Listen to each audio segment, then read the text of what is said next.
এতদিন গণমাধ্যমে খবর আসতো রাশিয়ায় পাচারের পর ইউক্রেন যুদ্ধে যেতে বাধ্য হয় বাংলাদেশিরা। রাশিয়া ইউক্রেন যুদ্ধে বাংলাদেশি তরুণ মারা যাওয়ার খবরও গণমাধ্যমে প্রকাশিত হয়েছিল। এবার খবর হলো রাশিয়া ইউক্রেনের মাঝে বাংলাদেশ ও সৌদি আরব থেকে সেনা মোতায়েনের কথা ভাবছে মার্কিন যুক্তরাষ্ট্র। মার্কিন প্রভাবশালী গণমাধ্যম এনবিসি নিউজের খবরে বলা হয়েছে, রাশিয়ার সঙ্গে ইউক্রেনের সম্ভাব্য একটি শান্তি চুক্তির অংশ হিসেবে ইউক্রেনের ভেতরে একটি বাফার জোন বা নিরাপত্তা অঞ্চল তৈরির পরিকল্পনা চলছে। এই অঞ্চলের নজরদারির নেতৃত্ব দেবে যুক্তরাষ্ট্র, আর নিরাপত্তায় বাংলাদেশ এবং সৌদি আরবের মতো নন ন্যাটো দেশগুলো থেকে সেনা মোতায়েনের একটি প্রস্তাব সামনে এসেছে। খবরটি প্রকাশিত হওয়ার পর থেকেই অনেকের মনে প্রশ্ন জেগেছে, আন্তর্জাতিক রাজনীতির প্রেক্ষাপটে বাংলাদেশের জন্য এটি কি একটি সুবর্ণ সুযোগ নাকি বড় কোনো ভূ রাজনৈতিক ঝুঁকি? আর বিশ্বের প্রভাবশালী শক্তিগুলো যেমন চীন ও রাশিয়া এই বিষয়টিকে কিভাবে দেখবে? বিস্তারিত জানতে চলুন যাওয়া যাক বিশ্লেষণে।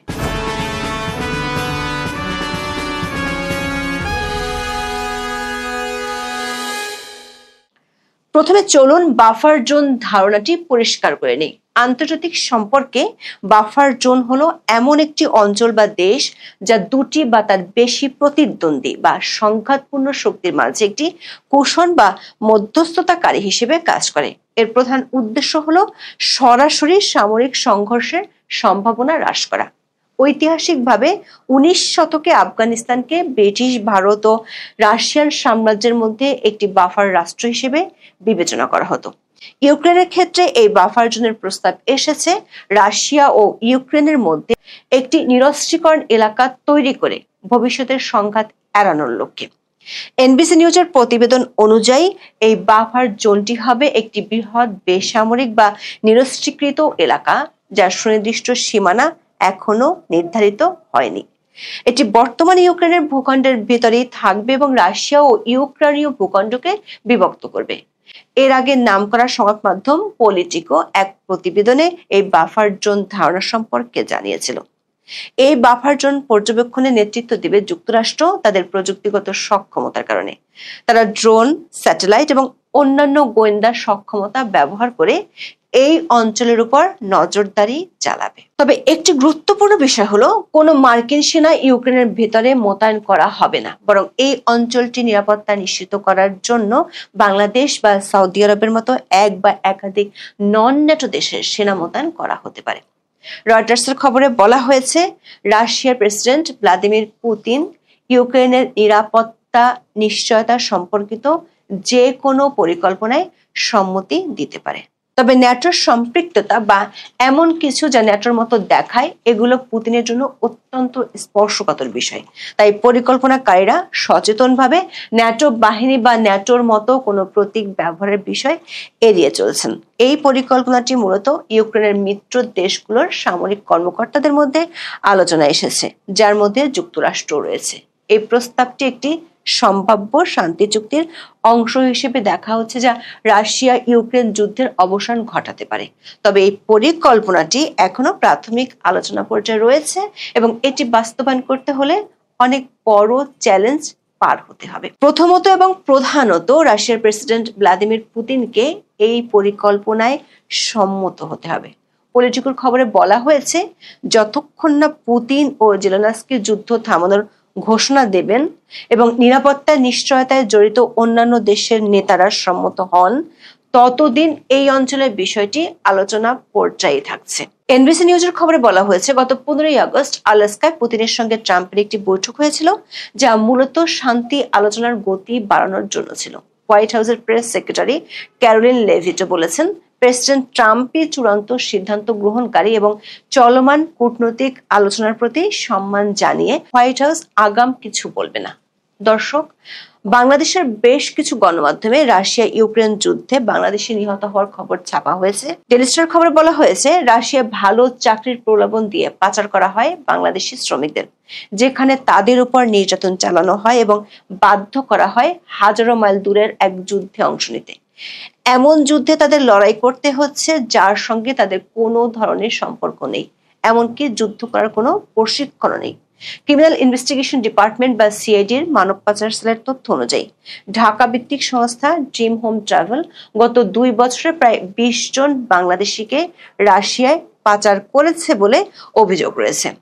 দৈনিক প্রথম আলোতে প্রকাশিত প্রতিবেদনে ইউক্রেনের বিরুদ্ধে লড়তে রুশ বাহিনীতে যুক্ত হওয়া এক বাংলাদেশি বলেছেন তাকে নেওয়ার কথা ছিল উত্তর মেসিডোনিয়ায়, কিন্তু দালাল তাকে পাঠান রাশিয়ায়। তিনি যে রুশ বাহিনীতে যোগ দিয়েছেন সেটি তার পরিবারকেও জানাননি। রাশিয়ার পক্ষে যুদ্ধ করতে ইউক্রেন গিয়েছিলেন বাংলাদেশি আকরাম হোসেন। এই যুদ্ধে প্রাণ হারান ব্রাহ্মণবাড়িয়ার আশুগঞ্জের ওই যুবক। রাশিয়া ইউক্রেন বাফার জোনের প্রস্তাবটি যদি বাস্তবায়িত হয় এবং বাংলাদেশ এতে অংশ নেয় তাহলে আপাত দৃষ্টিতে কিছু সুবিধা পাওয়ার সম্ভাবনা রয়েছে। এতে অর্থনৈতিক লাভ যেমন আছে তেমনি সামরিক সক্ষমতাও বাড়তে পারে। তবে মুদ্রার যেমন উল্টো পিঠ আছে তেমনি এই সুযোগের আড়ালে লুকিয়ে আছে বেশ কিছু বড় ঝুঁকি। আপাত দৃষ্টিতে লাভজনক মনে হলেও ইউক্রেনের বাফার জোনে সেনা মোতায়েনের প্রস্তাবটি বাংলাদেশের জন্য গভীর ভূরাজনৈতিক ঝুঁকির জন্ম দিতে পারে। বাংলাদেশের আন্তর্জাতিক সুনাম ও সামরিক বাহিনীর পেশাদারিত্বের মূল ভিত্তি হলো জাতিসংঘের অধীনে শান্তিরক্ষা কার্যক্রমে অংশগ্রহণ। এটি একটি নিরপেক্ষ, বহুজাতিক এবং আন্তর্জাতিক আইন দ্বারা পরিচালিত কার্যক্রম। এর বিপরীতে এনবিসি নিউজের প্রস্তাবিত মিশনটি মার্কিন নেতৃত্বাধীন এবং এটি কোনো নিরপেক্ষ ভূমিকা নয়, বরং ইউক্রেনকে সহায়তা করার একটি সামরিক উদ্যোগ। এই মিশনটিকে জাতিসংঘ শান্তিরক্ষা মিশনের মতো মনে হলেও এর প্রকৃতি সম্পূর্ণ ভিন্ন। জাতিসংঘের মিশনে বাংলাদেশ তার নিরপেক্ষতা বজায় রাখে এবং সব পক্ষের কাছে গ্রহণযোগ্যতা অর্জন করে, কিন্তু একটি মার্কিন নেতৃত্বাধীন সামরিক মিশনে অংশগ্রহণ করলে বাংলাদেশ সরাসরি রাশিয়া ইউক্রেন সংঘাতে পক্ষ নেবে, যা তার দীর্ঘদিনের ভারসাম্যপূর্ণ পররাষ্ট্রনীতির সম্পূর্ণ বিপরীত। এছাড়াও বাফার জোনের নিরাপত্তা সংক্রান্ত অনেক বিষয় এখনো অস্পষ্ট, যেমন রাশিয়ার পক্ষ থেকে কি ধরনের আগ্রাসন ঘটলে ইউক্রেন বা পর্যবেক্ষণকারী বাহিনীগুলো কি ধরনের প্রতিক্রিয়া দেখাবে তা নিয়ে কঠিন সিদ্ধান্ত নিতে হবে। রুলস অফ এঙ্গেজমেন্ট বা সংঘর্ষের নিয়মাবলী এখনো তৈরি হয়নি এবং চুক্তি কার্যকর হওয়ার পর যে কোনো মতবিরোধে এগুলো নিয়ে বিতর্ক হওয়ার সম্ভাবনা রয়েছে। বাংলাদেশের জন্য সবচেয়ে বড় ঝুঁকি হলো এই মিশনে অংশগ্রহণের ফলে সৃষ্ট ভূ রাজনৈতিক প্রভাব। যুক্তরাষ্ট্র, চীন এবং রাশিয়া এই তিনটি বৃহৎ শক্তির সঙ্গে বাংলাদেশের গভীর কৌশলগত সম্পর্ক রয়েছে। এই ভারসাম্য বজায় রাখাই বাংলাদেশের পররাষ্ট্রনীতির একটি মূল স্তম্ভ। এই মিশনে অংশ নিলে সেই ভারসাম্য ভেঙে যেতে পারে। বাংলাদেশের সঙ্গে রাশিয়ার সম্পর্ক দীর্ঘদিনের এবং ঐতিহাসিক। ইউক্রেন প্রশ্নে জাতিসংঘে যখন রাশিয়ার বিরুদ্ধে নিন্দা প্রস্তাব আনা হয়েছিল তখন বাংলাদেশ, ভারত ও চীনের মতো দেশগুলো ভোটদানে বিরত ছিল, যা রাশিয়ার কাছে একটি ইতিবাচক বার্তা ছিল। মার্কিন নেতৃত্বাধীন একটি সামরিক মিশনে বাংলাদেশের অংশগ্রহণকে রাশিয়া তাদের প্রতি একটি বৈরী পদক্ষেপ হিসেবে দেখবে। এর ফলে রূপপুর প্রকল্পের মতো গুরুত্বপূর্ণ প্রকল্প এবং প্রতিরক্ষা খাতের সহযোগিতা অনিশ্চিত হয়ে পড়তে পারে। রাশিয়ার সঙ্গে বাংলাদেশের জ্বালানি ও সামরিক সহযোগিতা রয়েছে, যা ব্যাহত হতে পারে। আবার চীন বাংলাদেশকে তার বেল্ট অ্যান্ড রোড ইনিশিয়েটিভের গুরুত্বপূর্ণ অংশ হিসেবে দেখে। যুক্তরাষ্ট্র নেতৃত্বাধীন একটি সামরিক মিশনে বাংলাদেশের অংশগ্রহণকে চীন তাদের বৈশ্বিক প্রভাব বিস্তারের বিরুদ্ধে একটি পদক্ষেপ হিসেবে দেখতে পারে, যা বাণিজ্যিক ও বিনিয়োগ সম্পর্কের উপর নেতিবাচক প্রভাব ফেলতে পারে। এনবিসি নিউজে প্রকাশিত মার্কিন এই প্রস্তাবটি একটি জটিল ভূ রাজনৈতিক খেলার অংশ। আন্তর্জাতিক রাজনীতি একটি দাবা খেলার মতো, যেখানে প্রতিটি চাল অত্যন্ত সতর্কতার সাথে দিতে হয়। বাংলাদেশের মতো একটি উন্নয়নশীল দেশের জন্য ভূ রাজনৈতিক দাবা খেলায় প্রতিটি পদক্ষেপ অত্যন্ত সতর্কতার সঙ্গে নেওয়া উচিত। এই প্রস্তাবিত বাফার জোন মিশন অনেকটা একটি ভূ রাজনৈতিক মাইনফিল্ডে পা ফেলার মতো। আপাত দৃষ্টিতে একটি সুনির্দিষ্ট লক্ষ্যের দিকে এগিয়ে গেলেও এতে মারাত্মক পরিণতি বয়ে আনার ঝুঁকি রয়েছে।